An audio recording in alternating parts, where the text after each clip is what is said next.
What is going on, my podcast listeners? This is your host, Val Matuszewski, and I'm going to get right into it so we don't waste any time. And last time when we did this, I honestly thought I was going to go over the spine in 30 minutes, but as in good fashion, I ended up, just blabbing myself away, and I'm going to put my headphones away because I got a weird echo when I use it.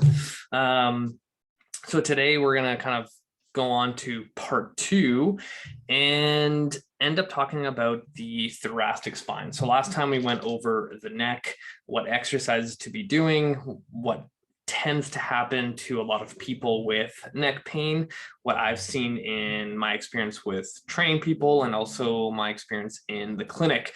So today we're going to move down a segment a little bit and talk about the thoracic spine. So before I get into it, if you haven't watched or listened to part 1 of this, I highly recommend you hit the show notes and go check that out. And what we're going to do is, once again, highly recommend that you watch this episode, because we're going to go through a lot of different exercises, a lot of anatomy photos, things like that. And without further ado, let's just get into it. So I'm going to go right into the screen share. And share my desktop with you. Boom. I'm going to make myself bigger again. Come on. You'd think by now I would be a pro at this, but okay. So same photo we used last time, just to make it a little bit easier for you guys. But essentially what we have here is our entire spine. We have our cervical spine, our thoracic spine, lumbar spine. So today we're going to focus on this section here, the thoracic. And if I had to, pinpoint a common scenario or trend with the people I work with, and I would say probably 90% of the people out there, they deal with a lot of thoracic issues. So the most common one is just because, like I am right now, sitting, and we do this 8 to 12 hours a day for some people, and this shit is definitely going to get tight. So we know that, when we place a stress on our body adapts to it. So an example is we exercise. It's a form of stress. We adapt to it. And, our bodies are trying to get more efficient at it. And with that being said, if we're placing a stress of sitting, our bodies are going to try to adapt to that stress to be more efficient at it. So if I'm in this forward hunched position, the surrounding musculature that surrounds my spine is going to tighten and lengthen at certain areas to put us in this posture, because it takes a lot of energy to go from one posture to another. So just like you sitting for a while and then you sitting up, sometimes it takes a bit, and that's your body going, oh shit, we're expending some energy, and I don't like expending energy, right? Because our bodies like to be in a state of homeostasis where everything is groovy, everything is fine, and doesn't need to, do that little extra bit. So in this case, if we are sitting every single day for 8 to 12 hours, our body's going to adapt to that to make us more efficient to get into those sitting postures. So what we're left with is this section of our spine being super stiff. So an example of this is most people will be able to take their spine into flexion very easily, but when it comes to extension or rotation left to right, it tends to be stiff, rough, and doesn't feel that great. So what happens when, say, this section of the spine doesn't move the way it should? Where do you think our bodies are going to make up for that range of motion? So we already spoke about the cervical spine. So that's one area. But then the other area is going to be the lumbar spine. So we literally have these two sections that are made to be stable joints, and the thoracic spine right in the middle is kind of like a sandwich where it needs to be able to move freely. And the other two sections are not designed to actually move that freely. So what's going to happen? We get neck pain and low back pain.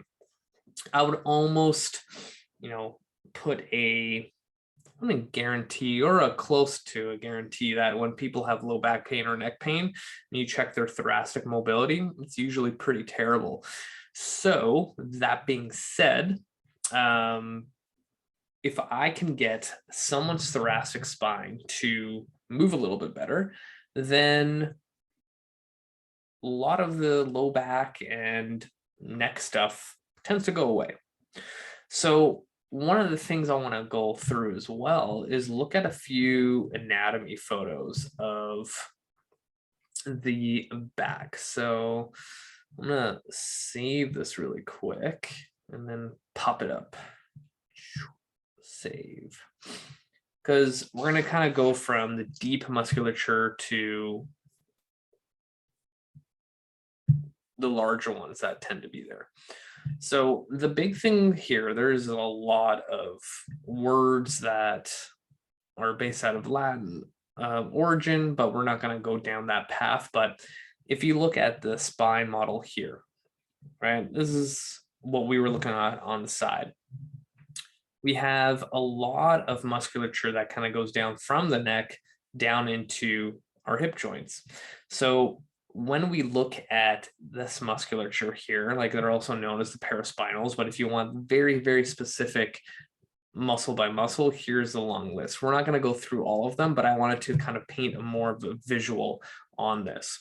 So when these muscles don't get challenged in the way that they're supposed to, they end up getting tight, they get into atrophy, meaning that they'll, become weak. So other things need to tighten up. That will prevent us from, not prevent us, but promote us to fall into that forward rounded posture. But another thing where I wanted to go, not even from a inactive standpoint, I want to get into people that are very active. So, you kind of see this in more so CrossFit, also Olympic weightlifting, but more so those like weekend warrior type of people where they want to move their bodies in a way that requires a lot of prerequisites. And then again, their body has to adapt to that stress and usually leaves them with more issues than, solutions. So what happens with these muscles, they almost overdevelop because you get the typical weekend warrior that used to be a athlete back in college. They, became a desk jockey like everybody does, and they still want to feel that athleticism. So they decide to, do barbell snatches, barbell cleans, deadlifts, squats, because that's what they did in university, in high school, whatever it is. But when you look at those specific movements, it requires a lot of thoracic extension, right? So if you think about a back squat, you need to have this section of your body, the thoracic spine that we're focusing on today, being able to extend properly, so then you can place the barbell on your back and then be able to squat down and up. But a lot of times, say that thoracic spine that we have, there's certain sections that is super tight because we're here all day. And now we've adapted that when we go exercise, we've created these things called hinge points. I've done a whole episode about hinge points that you should definitely check out. And what happens there is the musculature surrounding an area where the hinge point happens overdevelops. So these paraspinals almost like stick out on the back. So if you, maybe I can actually even find a photo, and I think I've done this before. I might type here. I'm gonna go with the CrossFitter back. Actually, this is maybe this one. I'm gonna save this guy. I always get worried when I type in something for CrossFit because usually it's something terrible. But so if we look at this back, and it's not necessarily CrossFitter, it's just more so like a photo shoot thing. But these are the muscles I'm talking about here is the paraspinal. So if this is her spine that runs from the top down to the bottom, you have her paraspinals here. And again, this is not a bad thing, and hers are not overly developed. Like I've literally seen in clinic some of the CrossFitters and even powerlifters or people that are those weekend warriors that literally just do those compound lifts all the time because that's what they know. They overdevelop those muscles that surround the spine to a point where it almost looks like two loaves of bread, and like you can like poke at it and it's just like rock hard. And like they've been to physio and they try to get some dry needling, and then the needle actually bends in half because this is so like granite. And when we get to that point, we run into some issues, right? So say in this photo, for example, our T-spine kind of starts here and kind of ends around here before it goes into the lumbar spine, the spine.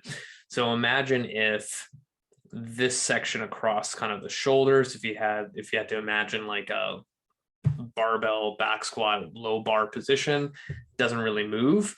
But this section here is going to have to move more to make up for the immobility that the thoracic spine above has. So then these muscles are going to work so much more than the muscles here. And then this will become overdeveloped and eventually lead to pain, discomfort. Every time you squat down, you just feel these like fire like crazy. And now we have a problem, right? So it kind of goes both ways. Like if you're inactive, you'll get, pain in different spots of the spine. And then if you're overly active or are active but don't have the mobility requirements or movement requirements, then you can also deal with a whole host of issues, right? So this is the stuff that people need to understand, that when they decide to join a gym or get back into things, like, do you have the right equipment, not gym equipment, like the equipment in our bodies to actually perform certain movements? Like I see this all the time where people are really motivated to exercise again. They join a gym, they join a friend's class, they join whatever gym out there, and they start doing exercises that are not necessarily, great for their anatomy or great right there and then. And then they develop in certain places or overdevelop, like in this CrossFit example, and lead to injury. And now you can't do the thing that you love, right? So this is the stuff that people don't know, people don't even pay attention to, and all they want to do is that. But let's look at some more anatomy before we get into how we can fix our back issues. Back muscles, that's what I was looking at. I think we'll use this guy. And we're going to save this. And let's open it up. All right.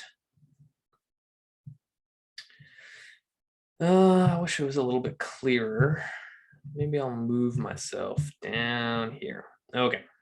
So looking at our spine again, if you look at the whole back musculature, there's a lot going on. So if we look at a superficial level, we have our traps, and I can go down a whole rabbit hole about this, but a lot of times when we try to move through our thoracic spine and it's not having it, these upper traps especially will become overactive. Because like how many people have complained that every time they exercise, they always kind of do this. And a lot of it is like because they can't move through here, this has to move a lot more, then this gets all jammed up, and it's a whole thing that we need to get through. But what I really wanted to show is the musculature here, kind of like where your rhomboids are, your rotator cuff, those are usually the culprits that tend to get weakened, get shortened because of our forward posture. So now we have this individual that has this forward posture. And again, I'm exaggerating because not everyone is like walking around like this, but they tend to get really, really weak. And when it comes to exercise and moving through their thoracic spine, these have an influence on everything around that spine. So a lot of times when I train people, it's like, we need to do a shit ton of face pulls. We need to do a lot of pulling because we're already here on our laptops doing our thing. So all that musculature like that promotes the posture. And you got to also think, like we were looking at, you know, the erector spinae, the paraspinals that are right underneath all the muscles up top. They do have a correlation together when it comes to providing movement. So if all of those are weak, tight, whatever it is, then 100% your thoracic spine is probably not going to move that freely, right? So again, I can keep going on anatomy, but I think what we need to dive into is some exercise. So the big thing that we're going to look at is some thoracic mobility exercise that we should be doing every single day, every single time we go to the gym, every time we warm up, because it's going to provide some relief and possibly improve our long-lasting mobility. So when I get people moving, so my biggest thing is a combo move, and I think I've posted this before. So rib rolls, open books, and arm sweeps. We're going to dissect this quite a bit. So there we go. In this position, I have my knee here on top of the roller.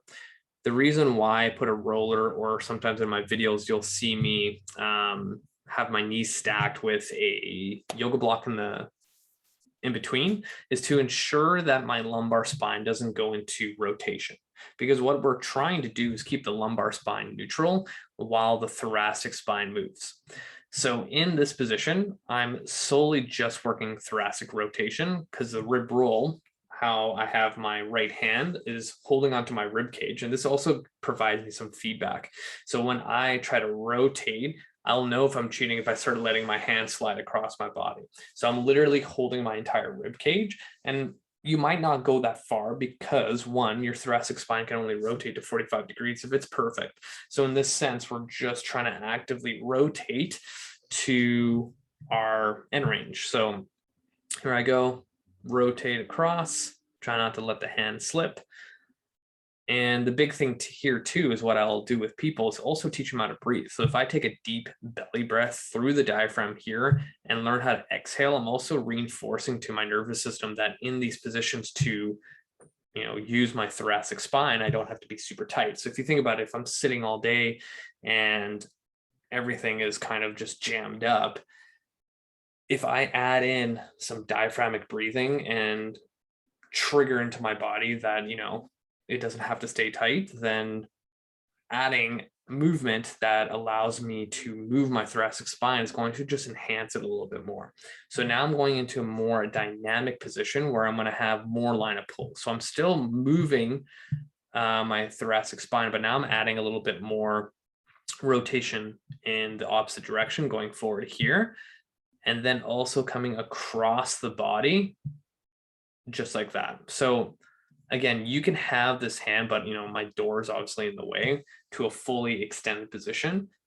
But I've had a lot of instances and situations where, you know, someone who sits a lot and they try to open up, they can't get down to the ground like I am in this video. So their shoulders popped up like this, and like it puts on a lot of tension. Like me even doing this, I'm starting to feel like kind of numbing, tingling in my fingers. So I'm like yanking on my brachial plexus.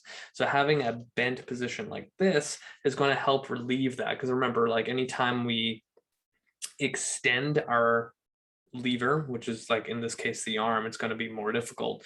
And again, like letting gravity just fall with all of this is going to put more tension on there. But if I just cut it in half, it's going to be a little bit easier. that being said, you also want to make sure your head, when you rotate, follows the hand, because if I do this, I'm now putting, again, tension on that brachial plexus. So now we're just letting gravity kind of do its job. Another thing to note is I've had a lot of people where, because they're so stiff, them trying to hold their head up like in this video and the entire time is going to put a lot of tension up in here. So again, yoga block to support the head to just focus on that thoracic spine. So as we kind of get through these open books, so we did rib rolls first, open books, we're going to get into something called arm sweeps. So we have the hand in contact with the ground the entire time. And again, because we're talking about the spine, definitely watch this, my low back series, part 2. I compiled basically all my low back episodes into one giant episode. This is part 2, where I have a lot more hands-on video stuff like this, whereas part 1 was just me in my car talking about low back pain. So if you wanted to listen to something, part 1 is really good. If you wanted to watch something, part 2 is really good. So I highly recommend watching this. So arm sweep, we're adding a more dynamic movement to also include kind of like the front side musculature of the chest, because again, if we're here all day, all of this stuff is going to stay tight and pull us in. So rib rolls, open books, arm sweeps are kind of my go-to when it comes to getting people's thoracic spine to move a little bit better. And honestly, I do it every day. And the amount of cracks, pops, everything like that is ridiculous. So more reason for everyone else to do the same thing.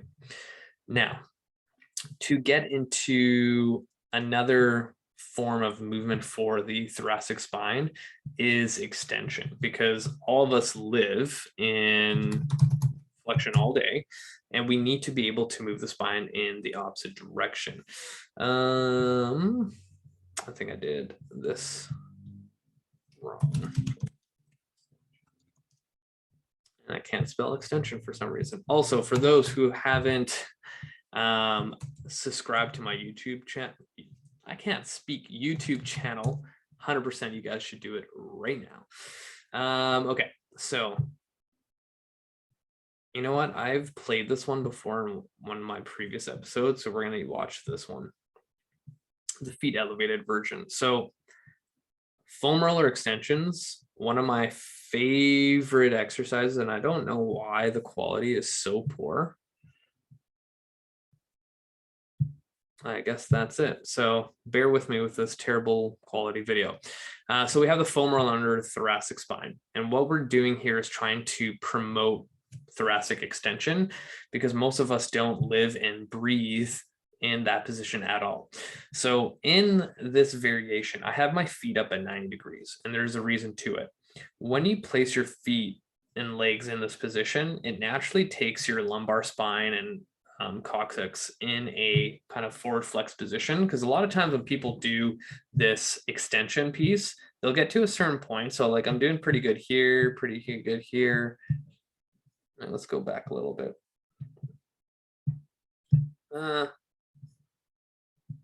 Keep missing it. There it is. So that's my end range for extension at right where my T-spine kind of starts. A lot of times when people are super tight here, they'll end up moving through lumbar spine. Like they'll be on the roller in this position and they think they're going, but really all they're doing is arching their lower back and thinking that they're getting nice and far. It's not whatsoever. And I see this with every single person that I work with, is they think, because our bodies are really good at cheating movements. So this is kind of the game our body will play.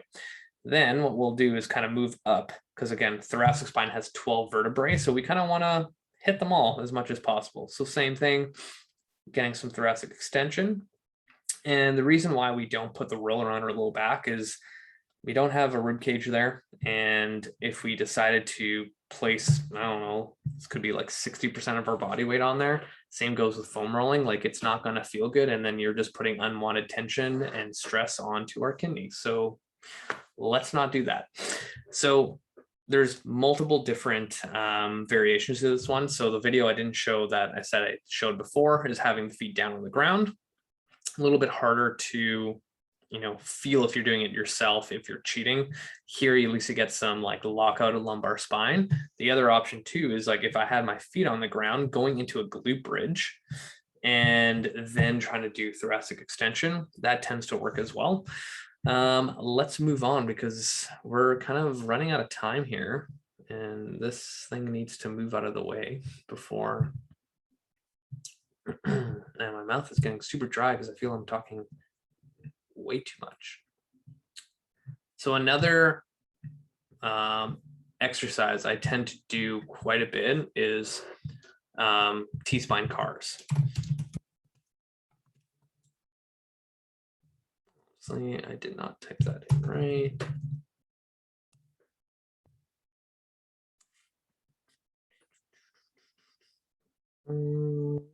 Let's go with this guy because there's a lot of variations, but this variation in particular, and I showed this before, but I'm gonna turn off the sound so it doesn't interfere. So in this position, we're in a tall kneeling position and both of my toes are tucked underneath. My knees are wider than my hips on purpose. And I'll tell you why in a second. So what I want is, again, zero movement through lumbar spine and maximal movement through the thoracic spine. So when you think about it, if I were to squeeze my ass as hard as possible in this position, my lumbar spine is probably not going to move anywhere. It's the moment where you have no tension on your glutes and you're kind of just like loose noodle. The low back's going to move because a lot of times when people do thoracic spine cars for the first time, especially standing, they kind of use their whole body and not actually through their thoracic spine. So I figured out, at least I figured out, is that if I get into a tall kneel position, I go wider with my knees, I dig my toes into the ground as hard as possible, I squeeze my ass as hard as possible. Now I'm not going to move through my lumbar spine as much as possible. And then the other component I brought into is I'm holding onto the yoga block. So I kind of interlace my fingers and I'm pulling it across.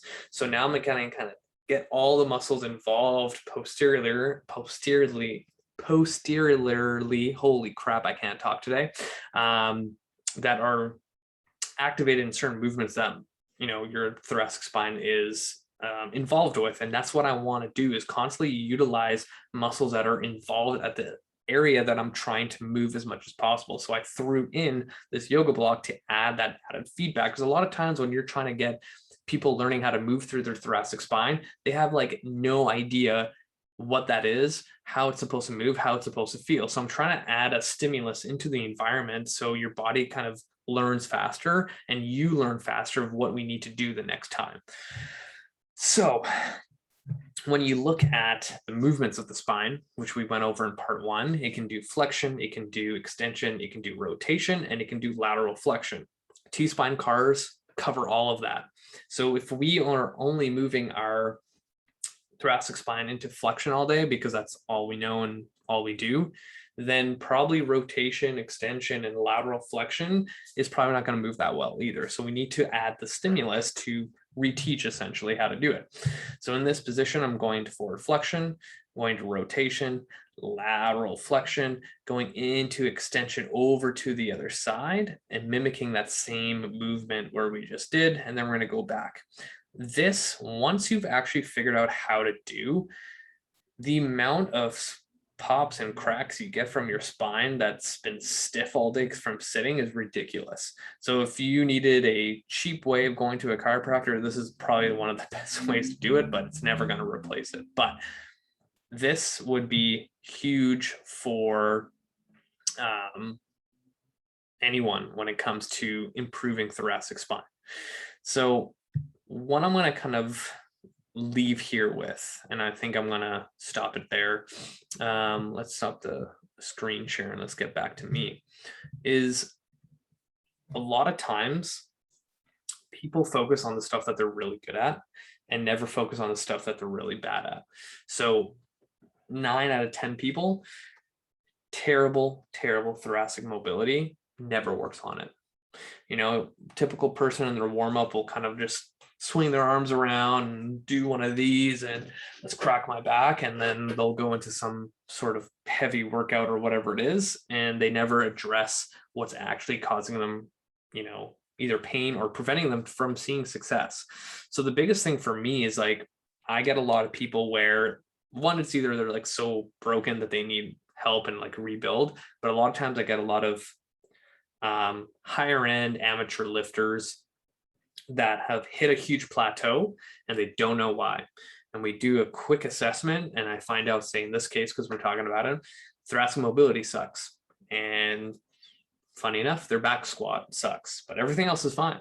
So it's like when you look at the requirements of the back squat, thoracic extension is one big one. So what do you think I'm going to be doing with this person? A shit ton of thoracic extension stuff. So a lot of times